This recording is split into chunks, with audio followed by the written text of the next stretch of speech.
شہر فرحت آباد کی تنگ و تاریک گلیوں میں جب رات کی سیاہ چار دیواری آب و تاب سے لہراتی، دو آدمی ایک کنڈر میں بیٹھے سرگوشیوں میں مصروف تھے۔ ایک کا نام مراد تھا اور دوسرا جلال۔ مراد طویل القامت، دبلا پتلا اور چہرے پر عجیب و غریب سکون لیے ہوئے تھا، جبکہ جلال چھوٹے قد کا، بھاری بھرکم جسم اور چھوٹی چھوٹی چمکتی آنکھوں والا شخص تھا۔ دونوں کا پیشہ ایک ہی تھا، چوری، مگر ان کا طریقہ واردات نرالا تھا۔ یہ کبھی چھوٹے موٹے گھروں پر ہاتھ صاف نہ کرتے، بلکہ دنوں تک کسی امیر کبیر شخصیت کی نقل و حرکت پر نظر رکھتے، تب جا کر اپنا منصوبہ ترتیب دیتے۔ آج رات ان کی نگاہ شہر کے سب سے بڑے ساہوکار سیٹھ دولت رام کی حویلی پر تھی۔ حویلی ایسی کہ بساط شاہی کا گمان ہوتا تھا۔ سنگ مرمر کے فرش، جڑاؤ کام کی دیواریں، چاندی کے دیے اور تانبے کے دروازے۔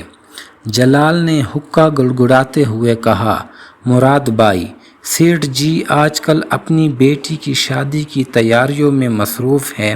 کل رات زیورات کا ایک خاص صندوق آیا ہے جو کہ تہہ خانے میں رکھوایا گیا ہے۔ اگر یہ دانہ ہاتھ لگ گیا تو سمجھو 7 پشتوں کا پیٹ بھر گیا۔ مراد نے اپنی مونچھوں کو تھاؤ دیا اور زیر لب مسکرایا، مگر حویلی کا پہرا بھی تو کوئی معمولی نہیں۔ 2 چوکیدار، 4 کتے اور گلی کے موڑ پر پولیس کا گشتی دستہ رات بھر چکر لگاتا ہے۔ ہمیں کچھ ایسا کرنا ہوگا کہ پولیس خود ہمیں راستہ دے دے۔ یہ سن کر جلال قہقہہ لگا کر ہنس پڑا۔ پولیس ہمیں راستہ دے گی بھائی؟ کل رات پولیس والے خود مصروف ہوں گے۔ میں نے سنا ہے کل شہر میں ایک بڑے سیاستدان کا جلسہ ہے، سارے تانے کی فوج وہیں رہے گی۔ تانے دار شوکت خان تو ویسے بھی موٹی کمائی کا شوقین ہے، وہ جلسے کی حفاظت کے بہانے موٹی رقم وصول کرے گا، ہماری طرف اس کی نظر کم ہی پڑے گی۔ مراد نے اطمینان سے سر ہلایا اور دونوں نے اپنی تیاری شروع کر دی۔ اگلی رات جب چاند بدلی کی اوٹ میں چھپ چھپا کر جھانک رہا تھا، دونوں چور حویلی کی عقبی دیوار کے پاس پہنچے۔ جلال نے اپنے شانے پر رسا ڈالا اور مراد پھرتی سے دیوار پلانگ کر اندر چلا گیا۔ جلال بھی اس کے پیچھے پیچھے آن دمکا۔ دونوں نے پاؤں میں نرم کپڑے کی جرابیں پہن رکھی تھی تاکہ آہٹ نہ ہو۔ کتے صحن میں پڑے سستا رہے تھے۔ جلال نے اپنی جیب سے گوشت کے کچھ لقمے نکالے جن میں نیند کی گولیوں کا سفوف ملا ہوا تھا۔ کتوں کے آگے پھینکتے ہی وہ لقمے نگل گئے اور چند لمحوں میں بے ہوش ہو کر گر پڑے۔ تہہ خانے کا راستہ رسوئی کے عقب میں تھا۔ دونوں چپ چاپ وہاں پہنچے۔ تالا دیکھ کر جلال کی پیشانی پر بل پڑ گئے، مگر مراد نے مسکرا کر اپنی جیب سے ایک چھوٹی سی سانسی پلاس نکالی اور بڑی مہارت سے تالا کھول دیا۔ اندر داخل ہوتے ہی ان کی آنکھیں چکا چوندھ رہ گئی۔ سونے کے زیورات، ہیرے موتی، اشرفیاں، سب کچھ کرینے سے صندوقوں میں بند تھا۔ مراد نے جلدی سے اپنے جھولے میں زیورات بھرنے شروع کر دیے، جبکہ جلال ہیروں کی ایک تیلی اپنی واسکٹ میں چھپا رہا تھا۔ تبھی اچانک باہر سے سپاہیوں کی سیٹیوں کی آوازیں گونجی۔ دونوں کے ہوش اڑ گئے۔ معلوم ہوا کہ ایک چوکیدار جو چھت پر سو رہا تھا، بدلی ہٹنے پر جاگ اٹھا تھا اور اس نے 2 سائے دیکھ لیے تھے۔ اس نے شور مچاتے ہوئے پولیس کو اطلاع دے دی۔ تانے دار شوکت خان جو جلسے سے لوٹ کر آرام کرنے ہی والا تھا، یہ اطلاع پاتے ہی اپنی پوری جماعت کے ساتھ حویلی پہنچ گیا۔ جلال گھبرا کر بولا، مراد بھائی اب کیا ہوگا؟ چاروں طرف پولیس والے دیوار کڑی کر چکے ہیں۔ مراد نے ایک لمحہ سوچا، پھر ایک عجیب سی مسکراہٹ اس کے چہرے پر پھیل گئی۔ اس نے کہا، گھبراؤ مت، اپنا وہی پرانا طریقہ استعمال کرتے ہیں۔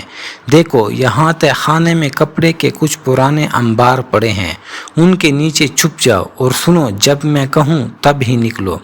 مراد نے تیزی سے زیورات کا صندوق دوبارہ بند کیا اور کچھ اشیاء کو یوں بکیر دیا جیسے چور گھبرا کر بھاگے ہوں۔ پھر اس نے دروازے کے باہر جا کر پورے زور سے چیخنا شروع کر دیا، پکڑو پکڑو، چور بھاگ رہے ہیں چھت کی طرف۔ اتنے میں سپاہی اندر گھس پڑے۔ تانے دار شوکت خان نے تلملاتے ہوئے پوچھا، کون ہو تم؟ مراد نے جھک کر سلام کیا اور بڑی متانت سے بولا، جناب میں خود سیٹھ دولت رام کا منشی ہوں، میرا نام رحمت علی ہے۔ میں رات کو دیر تک حساب کتاب میں مصروف تھا کہ مجھے کچھ کھٹکا ہوا۔ جب میں تہ خانے کی طرف آیا تو دیکھا 2 چور سامان باندھ رہے تھے۔ مجھے دیکھتی ہی وہ پچھلی سیڑھی سے چھت پر بھاگ گئے۔ آپ جلدی کریں، ابھی بھی پکڑے جا سکتے ہیں۔ شوکت خان کی چھوٹی چھوٹی مونچھیں غصے سے بھڑکی۔ اس نے اپنے سپاہیوں کو چھت اور پچھلی گلی کی طرف بھیج دیا۔ مراد نے موقع غنیمت جانا اور کہا، تانے دار صاحب، اصل میں سیٹھ جی نے مجھے تاکید کی تھی کہ اگر کبھی ایسی نوبت آئے تو پولیس کو خوش کرنے میں کوئی کمی نہ کی جائے۔ یہ لیجئے، یہ آپ کی محنت کا تھوڑا سا صلہ ہے۔ یہ کہہ کر مراد نے اپنے جھولے سے چند سونے کی اینٹیں نکال کر تانے دار کے ہاتھ میں تھما دیں۔ یہ وہی اینٹیں تھیں جو اس نے تہ خانے سے اٹھائی تھی، مگر اصل زیورات ابھی جلال کی واسکٹ اور مراد کے خفیہ جھولے میں محفوظ تھی۔ تانے دار شوکت خان کی آنکھوں میں لالچ چمک اٹھا۔ اس نے اینٹیں فوراً اپنے تھیلے میں ڈال لیں اور مراد سے پوچھا، تو پھر باقی چوروں کا کیا ہوا؟ کیا وہ کچھ لے گئے؟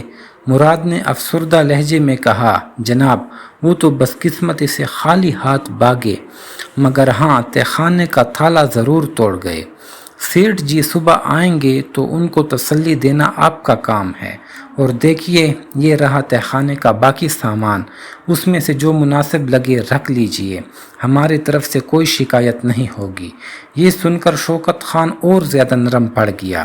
اس نے چند سپاہیوں کو واپس بلایا اور اعلان کیا، چور فرار ہو چکے، لیکن فکر نہ کرو، سیٹھ کا سامان محفوظ ہے۔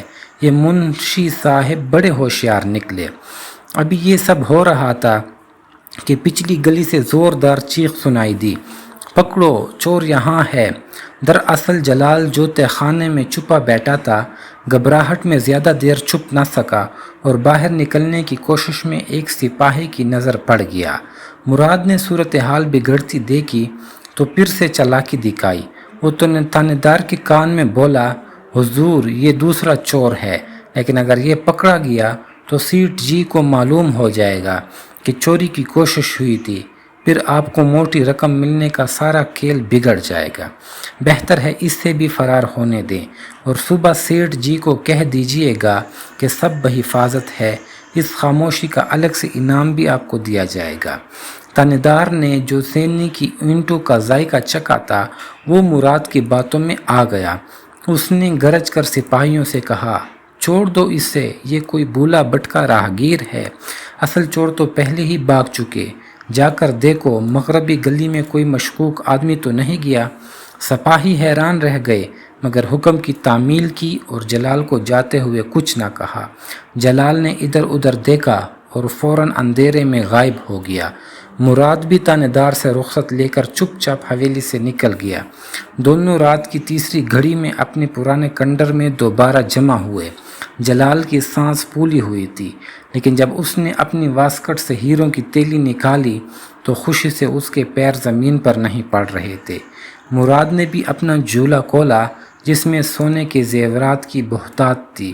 جلال نے کہا، مراد بھائی تم نے تو کمال کر دیا، لیکن وہ سونے کی اینٹیں جو تم نے تانے دار کو دیں اس کا مسئلہ حل نہیں ہو رہا۔